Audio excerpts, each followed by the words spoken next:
बोलो भारत माता की। जरा बीच में थोड़ा जोर से बोलो भाई। भारत माता की। भारत माता की।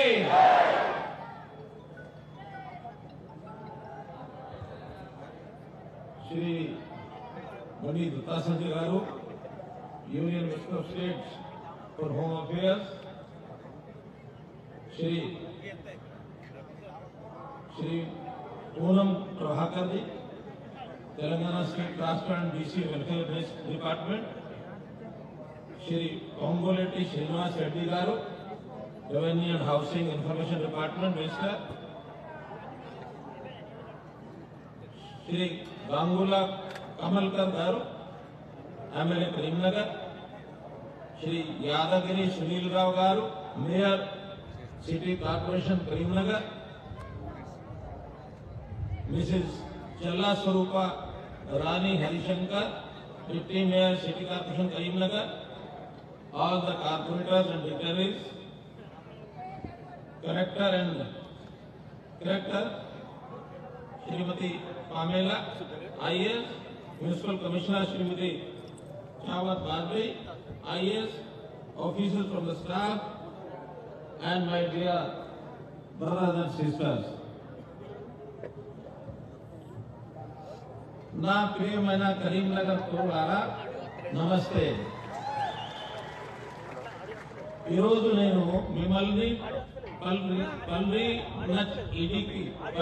దానికి ఇక్కడికి వచ్చాను. నాకు ఈ అవకాశం కల్పించిన శ్రీ సంజయ్ బండిని ధన్యవాదాలు తెలియజేస్తున్నాను. దేశంలోనే తెలంగాణ రాష్ట్రం సుసంపన్నమైన రాష్ట్రం. ఈ భూమి యొక్క ధైర్య బలుత సకారం ప్రశంసనీయం. మీరు చాలా కష్టపడి పని చేసే వ్యక్తులు, నమస్కారం. కరీంనగర్ అంటే ధైర్యం మరియు పరాక్రమం. ఈ మట్టిలో ముందు నాకు తెలియదు. సాధారణంగా ప్రజలు చాలా ఉత్సాహంగా అవుతారు. ఇలా నిర్మాణాత్మకమైన మరియు అర్థవంతమైన ఈ కార్యక్రమాన్ని నన్ను ఆహ్వానించినందుకు కరీంనగర్ కు చేరిన ప్రియతం కుమారుడు శ్రీ బండి సంజయ్ కుమార్ ను నేను అభినందనాను. కరీంనగర్ కు చాలా ముఖ్యమైన లక్ష్యాలు ఉన్నాయని నేను విన్నాను. పవిత్రమైన గోదావరి నది ప్రవహించే నీరు ఇది. ఈ భూమి సాగుపరమైన పోలలాకు నిలయం. ఇది ఆధ్యాత్మిక భూమి. ఈ భూమి యొక్క సంస్కృతి సారస్వత్వం పట్ల దేశం గర్విస్తుంది. నేను హర్యానా ముఖ్యమంత్రిగా ఉన్న గత దశాబ్దం నుంచి మనం ఏక భారత్ శ్రేష్ఠ భారత్ బంధనలో ముడిపాపి ఉన్నాము. మరియు మీ ఈ నగరాన్ని దక్షిణ కాశీ అని కూడా పిలుస్తారు. కురుక్షేత్రంలోని కరం భూమి నుండి వేలులావిడ, రాజన్న మరియు కోడగంటు ఆంజనేయుడు పవిత్ర భూమికి రావడం నాకు చాలా సంతోషంగా ఉంది.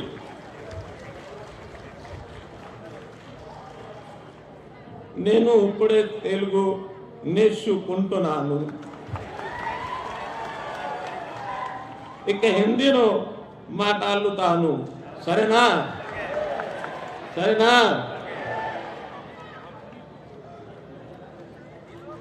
आज के कार्यक्रम का हिस्सा बनते हुए मुझे बहुत गर्व हो रहा है. आज करीमनगर के 5 डिवीजन में से 2600 घरों को 24/7 पानी की सप्लाई हो, तो इस नाते से एक ये कार्यक्रम का जो आयोजन किया गया है, ये बहुत बड़ी ऐतिहासिक उपलब्धि है करीमनगर के लिए. आज इस काम को मेरे हाथों से होना मैं अपना सौभाग्य मानता हूं. मित्रों, हमारे प्रधानमंत्री जी लगातार इस प्रकार के कार्यक्रमों को आगे बढ़ाने के लिए लगातार प्रयत्नशील हैं, क्योंकि लोगों की खुशहाली ये हर प्रकार से आए, इस नाते से हर शहर में, खास करके जहाँ स्मार्ट सिटी बनी है, एक अच्छे अच्छे प्रोजेक्ट बनाने का उनका कार्यक्रम आज हमने काफी पूरा किया है। लोगों को खुशहाली देने वाला एक पार्क, इसका भी उद्घाटन किया है।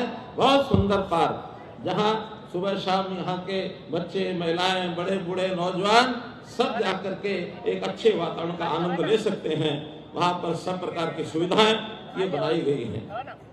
युवाओं के लिए खेल कूद की सुविधाएं देने वाला स्पोर्ट्स कॉम्प्लेक्स शुरू करना, छात्रों के भविष्य को संवारने वाला डिजिटल स्मार्ट क्लासरूम, आज क्लासेस को शुरू करने का भी एक स्कूल के अंदर कार्यक्रम शुरू किया, वह भी एक बहुत अच्छा अनुभव ये मेरा आज आने वाला है। मैं इस सब प्रकार के कामों के लिए अपने साथी मंत्री और करीमनगर के सांसद, स्थानीय प्रजाप्रतिनिधि और मेयर, इन सबको विशेष बधाई देता हूँ। मित्रों, ऐसे अच्छे कामों का सपना सब देखते हैं, लेकिन सपना जब पूरा होता है तो बहुत आनंद आता है। तो आज करीमनगर के लोगों का ये स्वप्न है, खास करके स्मार्ट सिटी के जितने प्रोजेक्ट जो भारत सरकार की एक विशेष देन है, उस नाते से किए गए हैं। मैं इसके लिए आप सबको भी बहुत बहुत बधाई देता हूँ। मित्रों, प्रधानमंत्री जी ने पीने का स्वच्छ पानी, देश भर में स्वच्छ पानी मिले, तो इस नाते से जल जीवन मिशन के तहत 74% घरों में स्वच्छ पानी देने का कार्यक्रम ये पूरा हो चुका है। और जब स्वच्छ पानी घरों में जाता है तो नागरिक बहुत प्रकार की बीमारियों से, खास करके डायरिया, दस्त, इन बीमारियों से बचते हैं और लोगों को अपना जीवन ये सुलभ होता है। इसी प्रकार से जो बीमारियों के कारण से एक आंकड़ा ऐसा बताया जा रहा है कि जिस प्रकार की डेथ्स होती थी डायरिया से, उसमें से पिछले वर्षों में 3 लाख डेथ्स की कमी हुई है। और ये क्रम आगे भी बढ़ेगा। कम से कम डायरिया जैसा बीमारी ये कैसे समाप्त हो देश में, इस पर काम चल रहा है। अभी तक 12 करोड़ घरों में देश भर के अंदर ये कनेक्शन दिए गए हैं। अगर तेलंगाना की बात करूं तो 38,30,000 घरों को ये कनेक्शन दिए जा चुके हैं। कई क्षेत्र ऐसे हैं जहां हर घर में कनेक्शन मिल चुका है। जहां कमी है, इसको आने वाले समय में भी पूरा किया जाएगा। मित्रों, देश भर में कई हमारे जो कारपोरेशन हैं, लगभग 100 कारपोरेशन को स्मार्ट सिटी का दर्जा दिया गया है। और करीमनगर का सौभाग्य है कि इसको भी स्मार्ट सिटी के और उस दायरे में लाया गया है। दूसरा शहर तेलंगाना का वारंगल शहर है, जिसको और स्मार्ट सिटी के दायरे में लाया गया है। इन दोनों शहरों के लिए केंद्र सरकार ने 1116 करोड़ रुपया जारी किया है और स्टेट गवर्नमेंट, कारपोरेशन सबका मिला करके 2733 करोड़ रुपए की 122 परियोजनाएं ये स्वीकृत की गई हैं, जिसमें से अधिकांश ये पूरी हो गई हैं। मित्रों, स्मार्ट सिटी फंड्स का बीच में रोक लगा दी गई थी, क्योंकि यहाँ की स्टेट गवर्नमेंट ने अपने हिस्से का फंड ये छोड़ा नहीं था। तो मैं बधाई देता हूँ हमारे संजय बाबू जी को, मेंबर पार्लियामेंट। इन्होंने, संजय पंडित जी ने पार्लियामेंट में आवाज उठाई और अंततः यहाँ की उस समय की प्रदेश सरकार को वो फंड छोड़ना पड़ा और आज पूरी गति से और ये सब काम हो रहे हैं। इसी प्रकार अमृत वन योजना, इसमें भी पानी की आपूर्ति के लिए और जो पानी की स्वच्छता के लिए जितने भी प्रयोग किए जाने हैं, उनका भी उपयोग पूरा किया जा रहा है। और उसमें जो ओवरहेड के टैंकों का निर्माण करना है या वाटर प्रोसेसिंग के जितने प्लांट हैं उनको लगा करके और बाद में उस पानी का रीयूज करना, उसका पुनर्प्रयोग करना, इसकी भी गति सारे देश में तेज हुई है। वहीं अपने तेलंगाना और करीमनगर में भी हुआ है। सफाई, स्वच्छता, स्वच्छ भारत मिशन एक बहुत बड़ा कार्यक्रम हमारे विभाग का, हम लोग उसको प्रमोट करते हैं और प्रदेशों को भी आह्वान करते हैं। उसके अंतर्गत सफाई मित्र, लाखों की संख्या में देश में सफाई मित्र हैं, उनकी सुरक्षा, इसकी जिम्मेवारी भी हम लोग लेते हैं। तो मुझे खुशी है कि करीमनगर कारपोरेशन ने जो सफाई मित्र सुरक्षा चैलेंज 2022 है, देश भर में दूसरा स्थान प्राप्त किया।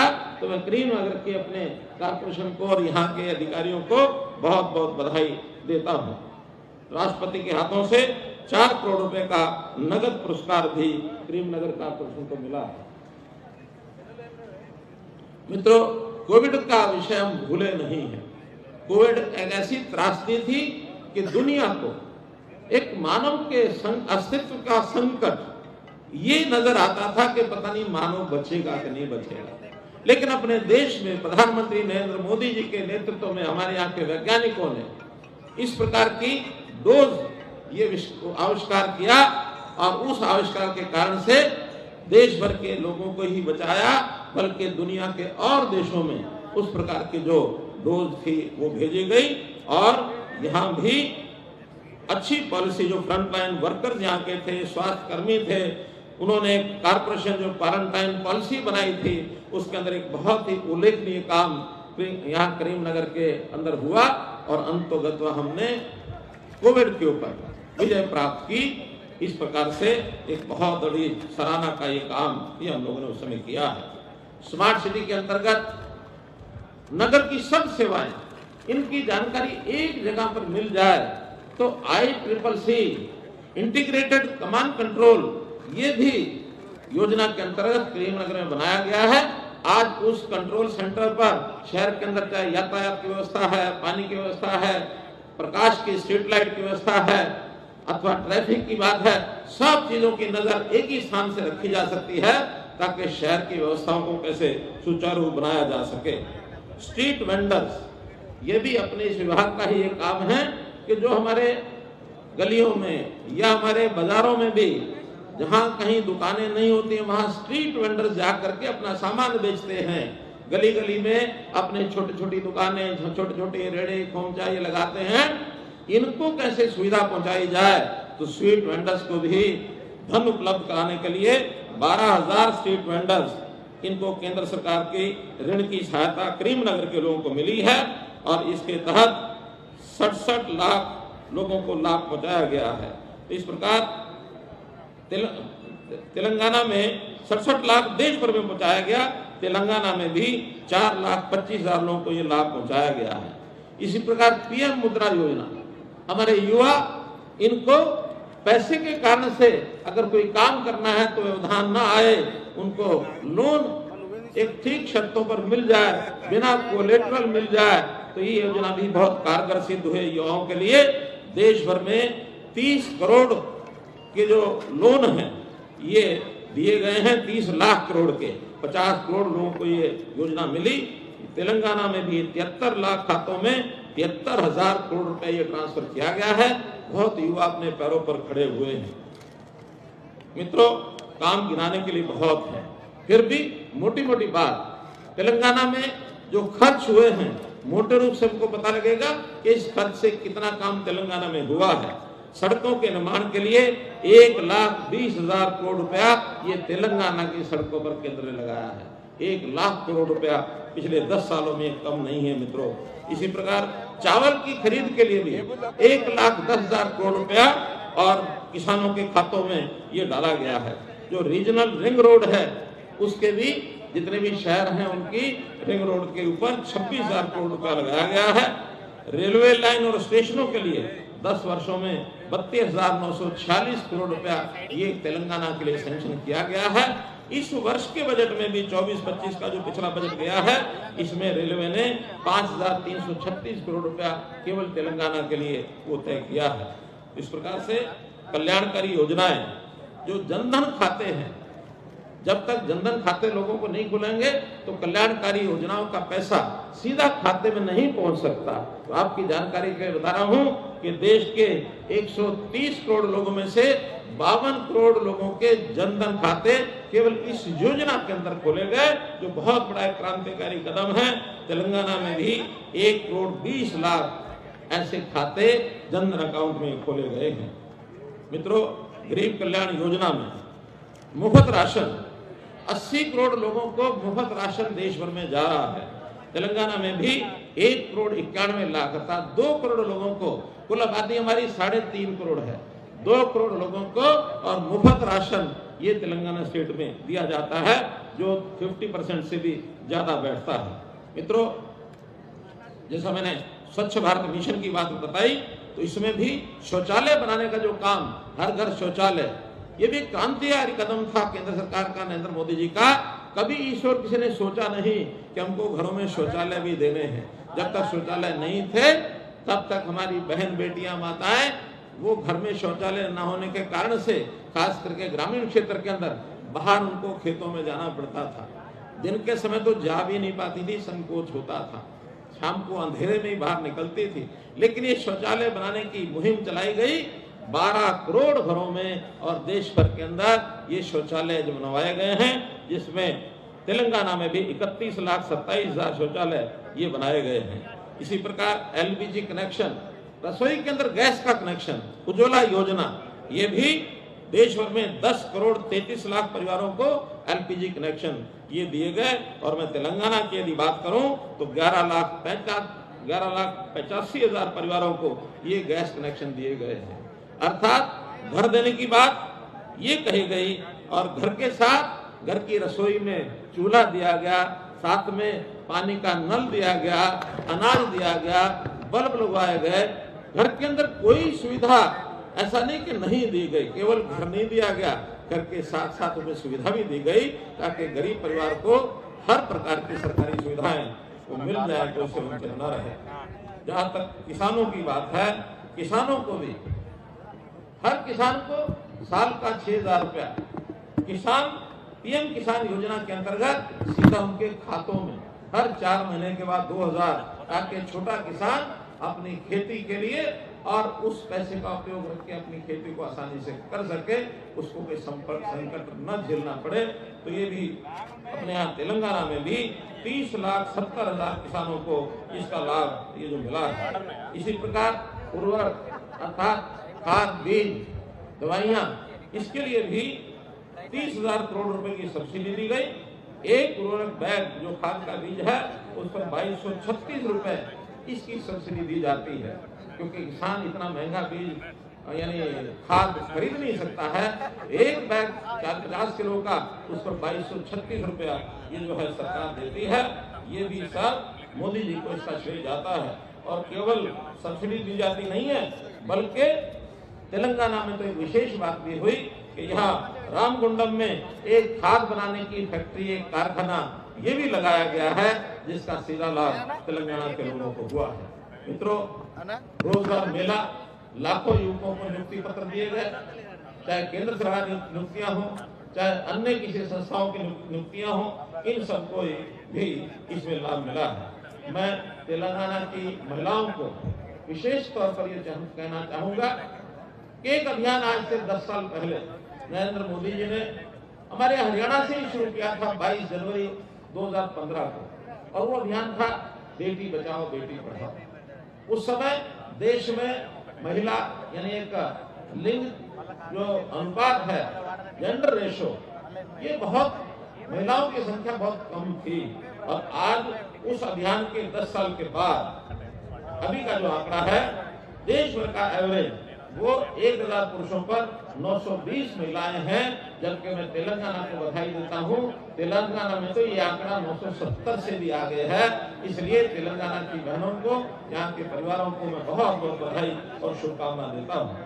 महिलाओं के लिए मातृ वंदना योजना, सुकन्या समृद्धि योजना, मिशन इंद्रधनुष आदि ये योजनाएं शुरू की गई। और जैसा मैंने पहले बताया, उनके लिए घर, शौचालय, गैस कनेक्शन, और वो भी महिलाओं के नाम। बड़ी बात यह है कि मकान हम दे रहे हैं। ये अलग बात है कि पिछली बार जो मकान दिए थे उसका लाभ तेलंगाना सरकार ने उठाया नहीं, लेकिन अब नई सरकार जो आई है, हमने उनको कहा है कि इस बार जो मकान है, अभी हमारे मित्र ने कहा कि मकानों की संख्या हमको दिल खोल करके देनी चाहिए।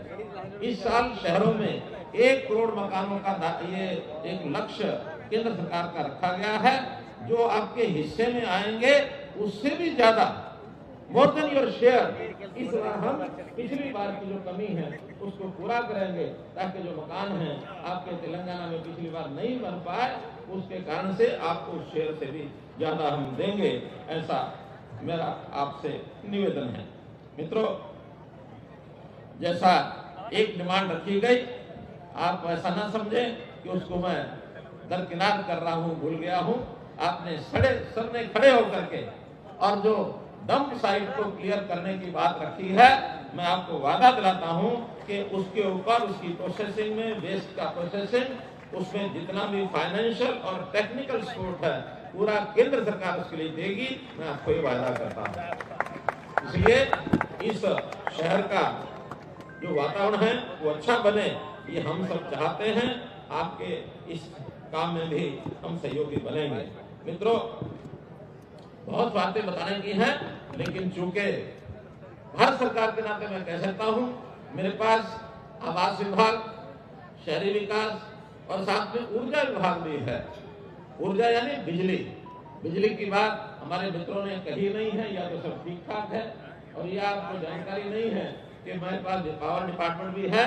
मैं उसमें भी वादा करता हूं कि जितनी इस प्रदेश की मांग होगी, उस मांग में बिजली की सप्लाई में कोई कमी नहीं आने दी जाएगी, ये मैं आपको वादा करता हूं। उसमें कुछ जो कमियां प्रदेश सरकार को मुझे ध्यान करानी है, आज दोपहर के बाद मुख्यमंत्री जी के साथ हमारी मीटिंग है, मैं बताऊंगा कि प्रदेश सरकार भी इन योजनाओं को आगे बढ़ने के लिए अपना हाथ आगे बढ़ाए, क्योंकि सब योजनाएं ये भारत सरकार और केंद्र प्रदेश सरकार ये मिलके चलाती हैं।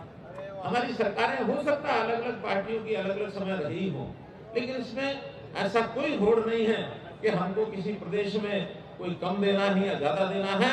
हर प्रदेश का जो शेयर है वो उसको मिले, और जो थोड़ा कमजोर है उसको ज्यादा मिले, क्योंकि हम अंत्योदय भावना पर काम करते रहे हैं। जो अंत में रह गया, कमजोर पक्ष किसी का है, उसको ज्यादा देने का काम ये भारत सरकार हमेशा करती है। इसलिए यहाँ जो बातें हैं मैंने आपको जो बताई हैं, मैं समझता हूँ कि करीमनगर, तेलंगाना, किसी भी बात के लिए हम भारत सरकार के नाते पीछे नहीं हटेंगे। आप एक कदम आगे बढ़ाइए, हम 2 कदम आगे बढ़ाएंगे। मित्रों, मीको ना जय हिंद, जय तेलंगाना।